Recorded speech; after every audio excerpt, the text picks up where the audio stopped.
NASA के Colombia नाम के एक स्पेशल स्पेसक्राफ्ट ने पृथ्वी से अंतरिक्ष के लिए उड़ान भरी।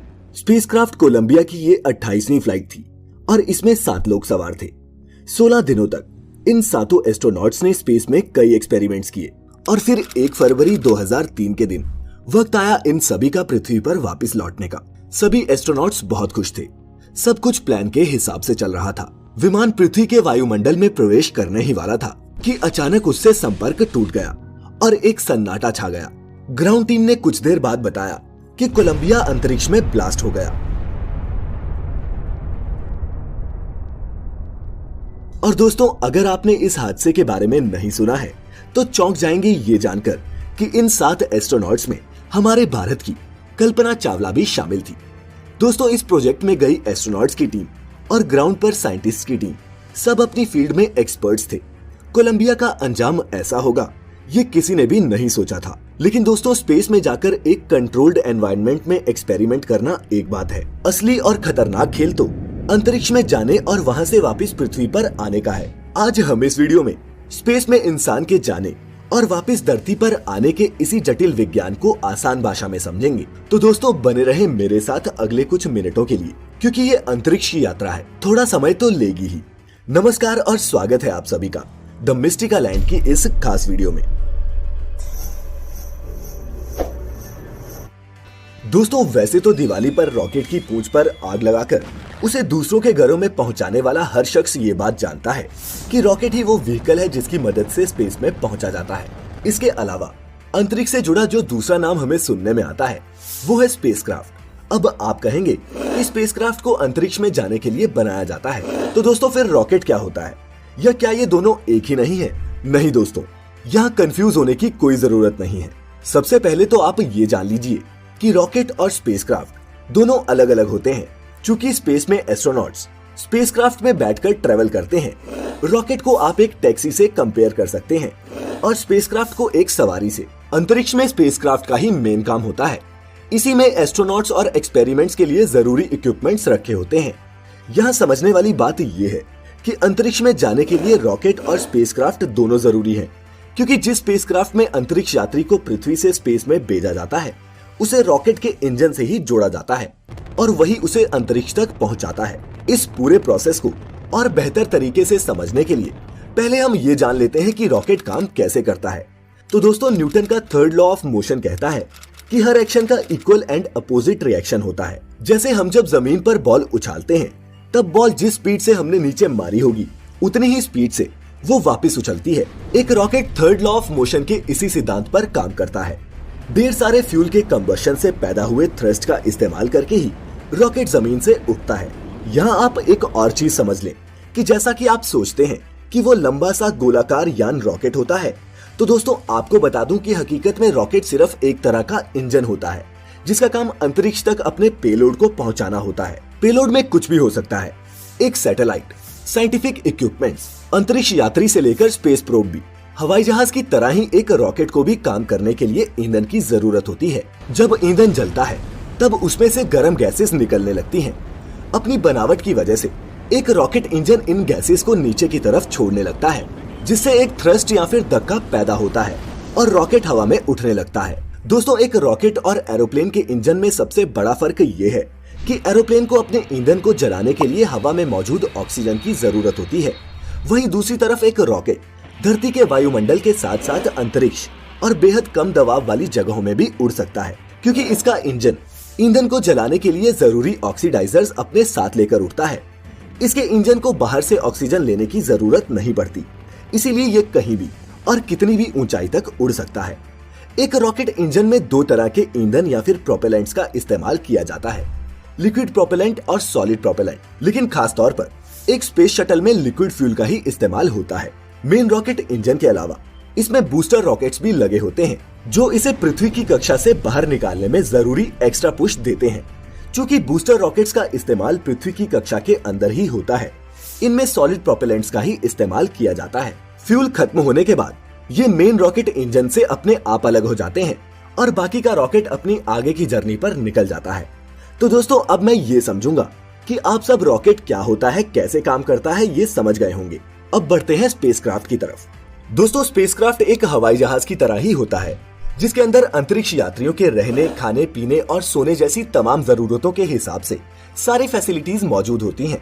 स्पेसक्राफ्ट के आगे के हिस्से में उसका पूरा कंट्रोलिंग सिस्टम होता है, जहां से अंतरिक्ष यात्री उसे कंट्रोल कर सकते हैं। जैसे ही एक स्पेसक्राफ्ट अंतरिक्ष में पहुंचता है, तब उसका मेन रॉकेट इंजन भी उससे अलग हो जाता है और यहीं से शुरू होता है स्पेसक्राफ्ट का सफर, जिसकी कमान अब होती है अंतरिक्ष यात्रियों के हाथ में। इससे पहले पूरी नेविगेशन ग्राउंड पर बैठी टीम कंट्रोल कर रही होती है। अंतरिक्ष यात्री इस स्पेसक्राफ्ट को ठीक उसी तरह से चला सकते हैं जैसे कोई पायलट एरोप्लेन को उड़ाता है। इसके अंदर एडवांस टेक्नोलॉजी के सेंसर और मशीनें लगी होती हैं, जिनकी बदौलत ही अंतरिक्ष यात्री स्पेस में रिसर्च और एक्सपेरिमेंट्स परफॉर्म कर पाते हैं। दोस्तों अब ये साफ है कि स्पेस ट्रेवल के लिए एक स्पेसक्राफ्ट और रॉकेट का होना जरूरी है, इनके बिना ये मुमकिन नहीं। लेकिन दोस्तों रॉकेट को लॉन्च करने के लिए जिस तीसरे मेगा इक्विपमेंट की जरूरत होती है, वो होता है लॉन्च पैड। बता दें कि लॉन्च पैड वो प्लेटफॉर्म होता है जिसकी मदद से रॉकेट को आकाश की तरफ एक सीधी रेखा में प्रोजेक्ट किया जाता है। लॉन्च का ये प्रोसेस रॉकेट के पेलोड पर डिपेंड करता है। पेलोड जितना ज्यादा होता है, लॉन्चिंग की स्टेजेस भी उसी के हिसाब से प्लान की जाती हैं। लॉन्च होने के कुछ मिनटों में शटल पृथ्वी की कक्षा में प्रवेश कर जाता है, जिसके बाद रॉकेट्स पृथ्वी में वापस आ गिरते हैं। दोस्तों आपको ये भी बता दूं कि एस्ट्रोनॉट्स पृथ्वी की कक्षा से ज्यादा दूर नहीं जा पाते। कई वैज्ञानिकों का कहना है कि अभी हमारे पास उस लेवल की टेक्नोलॉजी नहीं है कि हम खुद जाकर डीप स्पेस में एक्सप्लोरेशंस कर पाएं। इंटरनेशनल स्पेस स्टेशन एस्ट्रोनॉट्स के लिए एक होटल की तरह होता है, जिसमें कई मॉड्यूल्स, इक्विपमेंट्स और फैसिलिटीज मौजूद होती हैं। अंतरिक्ष में जाने वाले ज्यादातर एस्ट्रोनॉट्स अपनी रिसर्च और एक्सपेरिमेंट्स को ISS या फिर इंटरनेशनल स्पेस स्टेशन से ही परफॉर्म करते हैं। ISS पर कैसी होती है एस्ट्रोनॉट्स की जिंदगी, डिटेल में जानने के लिए आप हमारी एक दूसरी वीडियो देख सकते हैं, जिसमें हमने एस्ट्रोनॉट्स की स्पेस लाइफ के हर पहलू के बारे में डिटेल से बताया है। उस वीडियो का लिंक आपको डिस्क्रिप्शन में मिल जाएगा। लेकिन अभी हम ये जानेंगे कि अपने सभी एक्सपेरिमेंट्स करने और कई दिन स्पेस में बिताने के बाद ये एस्ट्रोनॉट्स धरती पर लौटते कैसे हैं। आप में से कुछ कहेंगे कि जिस तरह वो रॉकेट के जरिए स्पेस में पहुंचे थे, उसी तरह एक रॉकेट के जरिए वो पृथ्वी पर वापस आ जाएंगे। लेकिन दोस्तों अगर आप ये वीडियो ध्यान से देख रहे हैं तो आप जानते होंगे कि स्पेसक्राफ्ट के साथ वापसी के वक्त कोई रॉकेट होता ही नहीं। अंतरिक्ष में पहुंचने के बाद रॉकेट उससे अलग हो जाता है।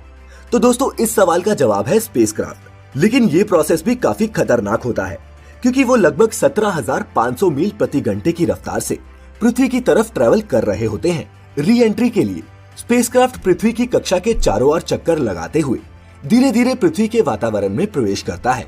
पृथ्वी के वायुमंडल में प्रवेश करते हुए स्पेसक्राफ्ट को तेज और गर्म हवाओं का सामना करना पड़ता है। ये हवाएं इतनी खतरनाक होती हैं कि इनके दबाव और घर्षण के कारण स्पेसक्राफ्ट जलकर राख भी हो सकता है। इस कंडीशन से बचने के लिए स्पेसक्राफ्ट की ऊपरी सतह पर एक खास तरह की हीट रेजिस्टेंट चादर लगाई जाती है। अगर किसी कारण से ये चादर ना हो या फिर टूट जाए तो स्पेसक्राफ्ट का पृथ्वी पर सही सलामत वापस आना काफी मुश्किल हो सकता है। फिर जैसे जैसे ये स्पेसक्राफ्ट पृथ्वी की सतह के नजदीक आता जाता है, वो जमीन के पैरेलल उड़ने लगता है और फिर आता है लैंडिंग का टाइम, जो किसी भी एस्ट्रोनॉट के लिए काफी क्रूशियल होता है। क्राफ्ट की लैंडिंग का ये प्रोसेस किसी एरोप्लेन की लैंडिंग के प्रोसेस की तरह ही होता है, लेकिन फर्क ये होता है दोस्तों कि स्पेसक्राफ्ट की स्पीड बहुत ज्यादा होती है। इसीलिए लैंडिंग के वक्त इसमें पीछे की तरफ एक पैराशूट भी खुलता है।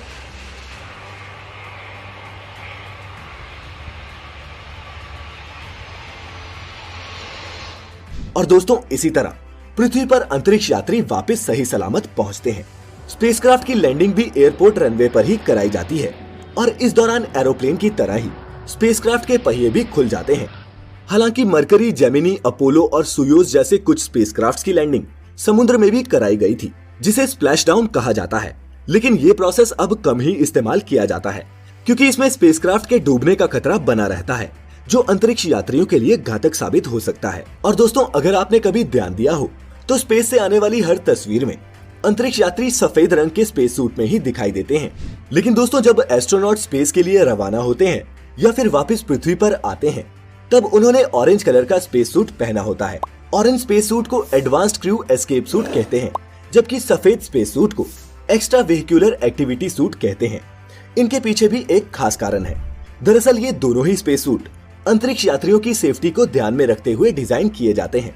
स्पेस सूट का रंग ऑरेंज होने के पीछे की सबसे बड़ी वजह ये होती है कि इसका रंग दूसरे रंगों से ज्यादा विजिबल होता है। इस ऑरेंज सूट को स्पेस में जाते वक्त और स्पेस से वापस धरती पे आते वक्त पहना जाता है, ताकि अगर जाने या आने के समय कोई दुर्घटना हो जाए तो अंतरिक्ष यात्री को उसके सूट के रंग की मदद से आसानी से ढूंढा जा सके। ऑरेंज सूट में पैराशूट और नाइफ जैसी कई चीजें अटैच्ड होती हैं, जिससे किसी दुर्घटना होने की स्थिति में एक अंतरिक्ष यात्री की जान बच सके। साथ ही इस सूट में एक लाइफ राफ्ट भी होती है, जो पानी के संपर्क में आते ही अपने आप खुल जाती है।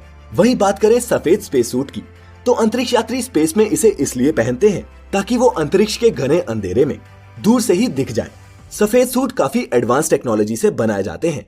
इनके बारे में और जानने के लिए ऊपर आई बटन पर क्लिक करके आप हमारी स्पेस सूट्स पर स्पेशल वीडियो देख सकते हैं। जाते जाते आपको ये भी बताते जाता हूँ कि ये स्पेसक्राफ्ट रीयूजेबल होते हैं, मतलब कि इन्हें बार बार स्पेस में भेजा जा सकता है। हालांकि कुछ सालों पहले टेक्नोलॉजी ने एक कदम और आगे बढ़ाते हुए एक करिश्मा कर दिखाया था, जब एक प्राइवेट स्पेस कंपनी स्पेसएक्स के मालिक एलॉन मस्क ने रीयूजेबल रॉकेट बनाने की घोषणा की थी।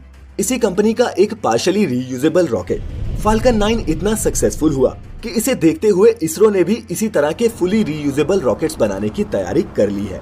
कहने का मतलब ये है कि अब एक रॉकेट भी सैटेलाइट को उसकी कक्षा में स्थापित करने के बाद वापस पृथ्वी पर लौट सकेगा और फिर से काम में आ सकेगा। लेकिन उतना विज्ञान फिर कभी। आज आपने अगर कुछ नया सीखा हो तो इस वीडियो को एक लाइक और अपने दोस्तों के साथ शेयर जरूर कर देना। साथ ही अगर आप हमारी वीडियो पहली बार देख रहे हैं तो ऐसी और भी इंटरेस्टिंग इन्फॉर्मेटिव वीडियोस देखते रहने के लिए सब्सक्राइब करें हमें YouTube पर और लाइक करें हमारा Facebook page the Mystica land. फिलहाल आज के लिए इतना ही। वीडियो अंत तक देखने के लिए आप सभी का बहुत बहुत शुक्रिया।